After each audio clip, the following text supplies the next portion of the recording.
Hello mga idol, magandang tanghali. Itong Toyota RAV4 na 2015 model, ito baka na-experience nyo to na pag dito sa loob, pag nag-aircon ka, yung naamoy mo yung sa labas. Minsan pag napadaan ka sa palengke, naamoy mo yung amoy isda. So ito ang tips natin pag ganun na nangyari.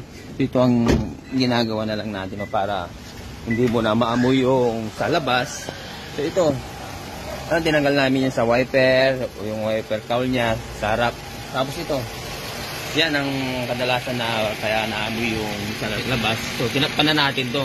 Kumisan, dyan din lumalabas yung yung daga. Kaya nagdadaga ka, sarado lahat. Tapos ba't may pumasok na daga? So ito ang tips, tanda nyo. Pag naamoy nyo yung labas, takpan nyo na lang to. Okay na. Okay sa alright na. Ito ang tips natin para magkaroon ka ng idea. Yan lang. Halos kadalasan na sasakyan. Yan ang mayroong ganyan eh.